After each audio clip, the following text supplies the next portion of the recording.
You know, one of the biggest challenges we face as we get older isn't something we notice all at once. It creeps in slowly, almost quietly, until one day you realize you can quite get up from a chair as quickly as you used to, or carrying the groceries leaves you a little more winded than before. This gradual weakening has a name sarcopenia and it's essentially the loss of muscle mass and strength that comes with aging. It's not about vanity, not about wanting to look a certain way in the mirror. It's about independence, mobility, and keeping hold of the little freedoms we all treasure, like walking to the mailbox without worrying about falling or being able to lift your grandchild without hesitation.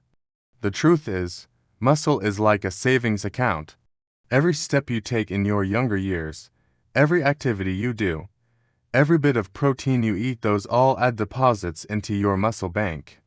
But as you age, the withdrawals become automatic, and unless you're actively putting more in, the balance gets smaller and smaller. That's why someone in their 70s or 80s might suddenly feel like their body doesn't belong to them anymore. It's not that they haven't been trying, it's that the natural process of aging has been silently withdrawing from their account all along. And this is where protein comes in. It's often seen as the fuel of bodybuilders or athletes, but the truth is, protein is just as critical if not more for someone in their later years.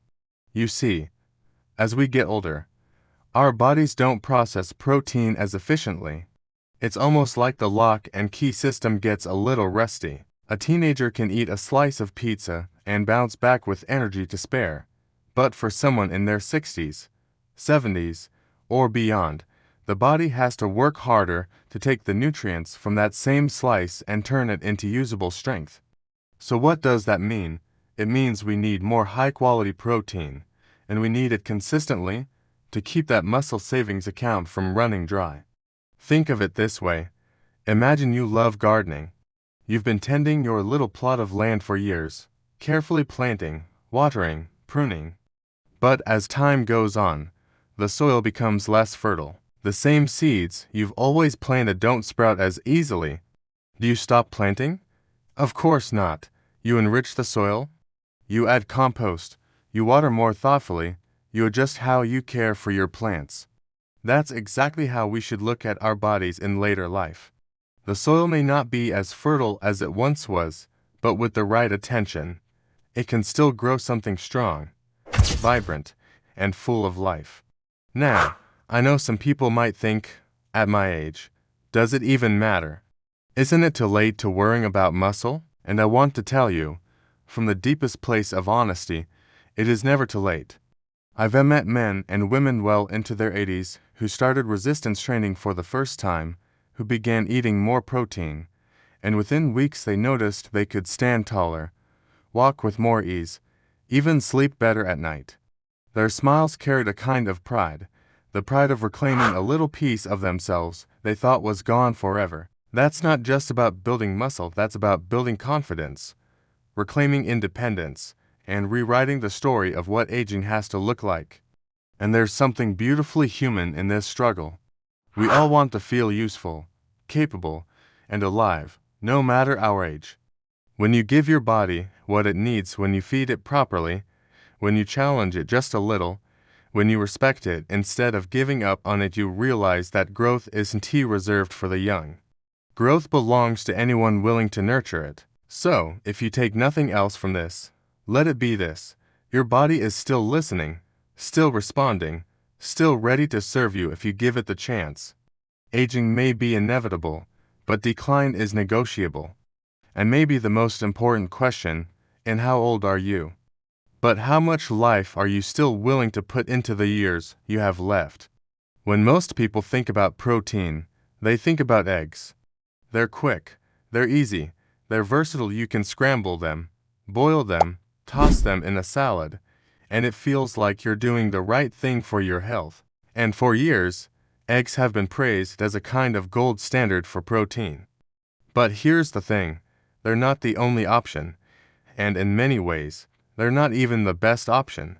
What if I told you there's another food out there cheaper, easier to find, and in many cases, even more powerful when it comes to helping seniors build and maintain muscle. The surprise comes when you realize it's not some exotic superfood from halfway across the world. It's right there in your grocery store, sitting quietly on the shelves, often overlooked, because it doesn't have the same marketing buzz that eggs or fancy protein powders get. Foods like beans, lentils, or cottage cheese, these humble, inexpensive staples pack a punch that goes far beyond what most people give them credit for. They're not glamorous, but they work, and isn't that what we really want as we get older? Something that works, something we can actually stick with, something that doesn't break the bank. Let's take beans for example. A simple can of black beans costs less than $1 in most places, and in that can you've got protein, fiber, and nutrients that not only help your muscles repair and grow, but also support your heart and digestive system. Eggs might give you protein, sure, but beans give you protein plus this extra layer of nourishment that helps keep your whole system running smoothly.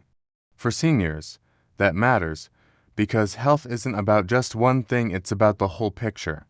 You're not just building muscle for the sake of it, you're building resilience, energy, and stability. And here's the beautiful part, these foods are accessible. You don't need to drive across town to a specialty health store or spend your retirement savings on some miracle powder. You can walk into your local grocery store, spend a couple of dollars, and walk out with enough muscle-supporting meals to last the week.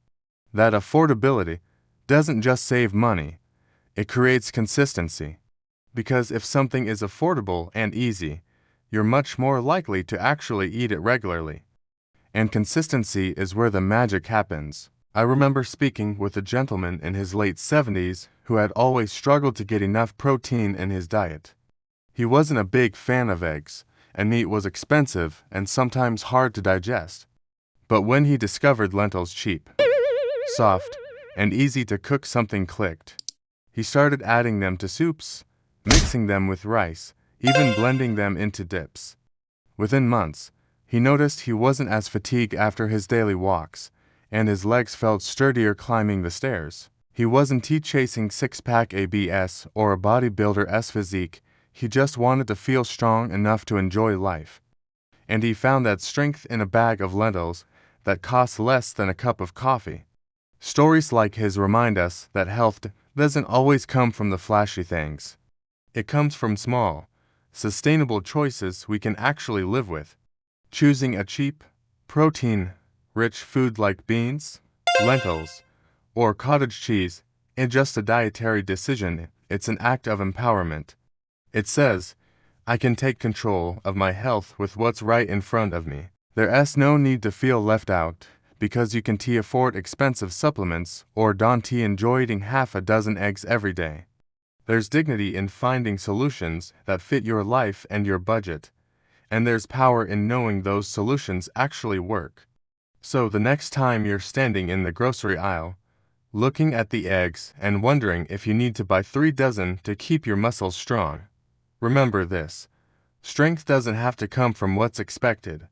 Sometimes the most overlooked, ordinary foods carry the greatest potential, and maybe that's the lesson in all of this, that what helps us thrive isn't always what shines the brightest, but what we're willing to use day after day to quietly build a stronger, more resilient version of ourselves. I think one of the most inspiring truths I've come across is this: you are never told to build strength.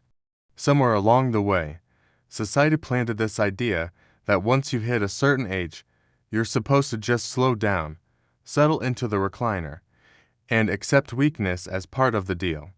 But I've seen enough to know that isn't the full story. In fact, research and real-life examples show something different. Seniors in their 70s, 80s, even 90s who, with the right food and a bit of movement, actually gain strength, energy, and vitality. Not just maintaining what's left, but truly building something new. Let me tell you, the look on someone's face when they realize their body can still change is unforgettable. I once spoke to a woman named Margaret, who was 82 when she decided she was tired of relying on her cane. She started small, adding an extra scoop of protein, rich cottage cheese to her breakfast and doing light exercises with a resistance band. Within a few months, she noticed her legs felt steadier, her balance improved, and most importantly, her confidence soared. She wasn't just walking without fear of falling, she was walking with pride, as if she had reclaimed a part of herself that had been taken away by age. That's the kind of transformation no pill or magic cure can deliver. It comes from nourishing your body and showing up consistently. And that's the key. The food you choose to eat can be the difference between feeling fragile and feeling capable. When you fuel your body with the right proteins, whether it's beans, lentils, or other affordable, muscle-friendly foods, you're giving your muscles the raw material they need to repair and grow. Pair that with even modest movement, and the results can feel like turning back the clock. I don't mean you suddenly feel 20 again, but you do feel renewed, more alive, and more in control of your own future. Now, I know the doubts creep in. Maybe you're thinking, that sounds nice, but at my age, isn't it too late? I want you to imagine this. A man in his 70s picks up strength training for the first time.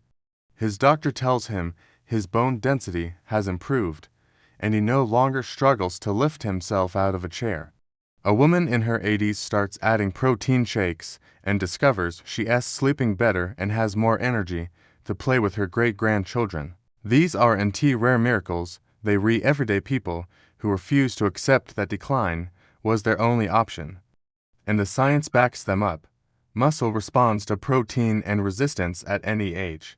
Your body doesn't stop listening, thus because you've celebrated more birthdays. There's also a deep emotional element to this. Strength isn't only physical, it's emotional, it's mental, it's spiritual. When you feel strong in your body, your outlook shifts. Suddenly, climbing the stairs doesn't feel like a burden, walking into a room doesn't feel intimidating, and saying yes to new experiences feels possible again. Strength builds hope, and that hope radiates into every other part of life. Think about what that means. It means a grandparent who thought they were destined to sit on the sidelines can now join their grandchildren on the floor to play, or walk hand in hand to the park. It means someone who thought they'd always need help carrying groceries can do it themselves again, standing a little taller in the checkout line. These aren't small victories. These are moments of freedom, dignity, and joy, the very things that make life worth living. So, if you ever find yourself believing the myth that muscle belongs only to the young, I want you to remember Margaret, and remember the countless others who decided to rewrite their story. Aging doesn't erase your ability to grow. It doesn't cancel your potential.